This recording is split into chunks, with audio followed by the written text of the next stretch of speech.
ओम शिवाय, जय श्री राम, हर हर महादेव। भक्ति करते करते अपने गृहस्थ जीवन को कैसे सुखमय बनाएं, कैसे खुशहाल करें, ये बहुत बड़ा प्रश्न उन बच्चों के ऊपर है जो भक्ति करते हैं, जो दरबार लगाते हैं, जो लोग चौकी लगाते हैं। उनके लिए ये विशेष है, क्योंकि कई बच्चे ये कहते हैं कि गुरुजी औरों के तो काम बन जाते हैं पर हमारे काम नहीं बनते। दरबार से दूसरे लोग कढ़ाई चढ़ाते हैं, उनके काम बनते हैं पर हमारे काम नहीं बनते। आखिर ऐसा क्या होता है गुरुजी, जबकि दरबार तो हमारा है, चला हम रहे हैं। और बहुत सारे बच्चे ऐसे कहते हैं कि गुरुजी हमें पूजा पाठ करते करते 10 से 15 साल हो गए पर हमारा गृहस्थी जीवन सही नहीं हो पा रहा। जितना हम पूजा आगे बढ़ा रहे हैं उतने हम परेशान होते चले जाते हैं। तो आखिर ऐसा क्यों होता है, सटीक जवाब आपको मिलने वाला है इस वीडियो के माध्यम से।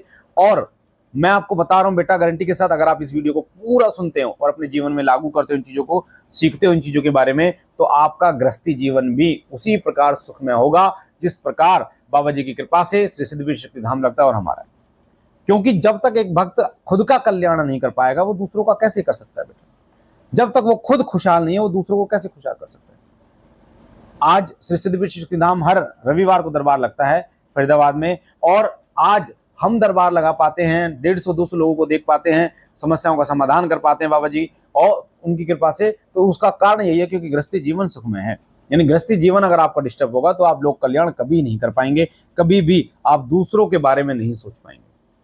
तो कैसे पूजा करते करते अपने गृहस्थ जीवन को सुखमय करें, ऐसे आपको मैं 5 रीजन बता रहा हूं, ऐसे 5 कारण बता रहा हूं जिनसे आप अपने गृहस्थी जीवन को सुखमय कर सकते हैं। इन 5 तरीकों से आप अपने गृहस्थी जीवन को सुखमय कर सकते हैं। सबसे पहला एक कारण होता है, वो होता है अपने इष्ट को बलिष्ठ बनाएं। जो आपके इष्ट देवता हैं, चाहे वो बाबा भोलेनाथ है, चाहे हनुमान जी महाराज है, माँ दुर्गा, माँ काली, भैरव बाबा, कोई भी देवता, उनको बलिष्ठ करें। बलिष्ठ कैसे किया जाता है? बलिष्ठ का मतलब ये होता है बेटा, देखो बलिष्ठ तो वो पहले ही होते हैं, यानी कि वो शक्तिशाली तो वो पहले ही होते हैं, पर वो डिपेंड ये करता है कि क्या वो आपके लिए शक्तिशाली हैं।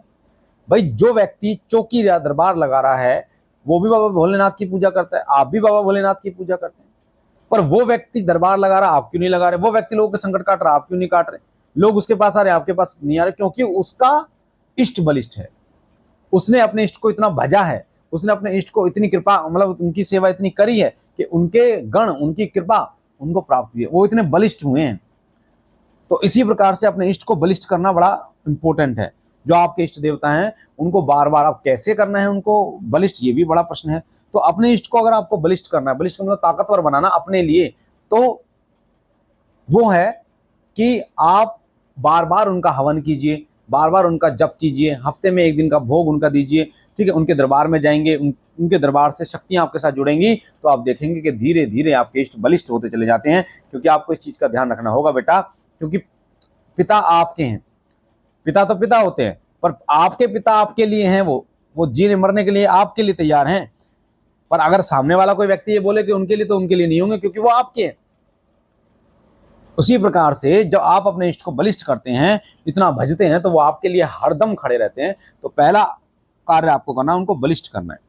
जितना उनको भजोगे, जितना उनका हवन करोगे, जितना उनका जप करोगे, जितना उनकी साधनाएं करोगे, उतना आप आगे जाओगे।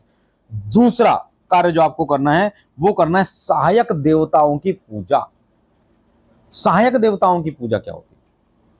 देखो, एक भक्त जो होता है वो अपने इष्ट के साथ साथ में अन्य देवताओं को भी लेके चलता है, जिन्हें हम सहायक देवता कहते हैं। इसके ऊपर पूरी वीडियो चैनल पर डाल रखी है। अगर आप इस वीडियो को सुनना चाहते हैं सहायक देवता कौन होते हैं, तो आप यूट्यूब पर लिखिए सहायक देवता कौन होते हैं, लास्ट में इंग्लिश में लिखना शिव स्पेस कृपा, वीडियो आपके सामने आएगी। तो सहायक देवता वो देवता जो जिनके प्रति आपके हृदय में भाव है। जैसे मेरा भाव, मेरे इष्ट बाबा भोलेनाथ हैं, माता पार्वती हैं, पर मेरा भाव हनुमान जी में भी है, मेरा भाव माँ काली में भी है, मेरा भाव बाबा गोरक्षनाथ जी में भी है, तो ऐसे में बाबा त्रिलोक भारती जी में भी है। ऐसे में जो आपके इष्ट सहायक देवता होते हैं वो आपके गृहस्थ जीवन को सुखमय बनाने का कार्य करते हैं।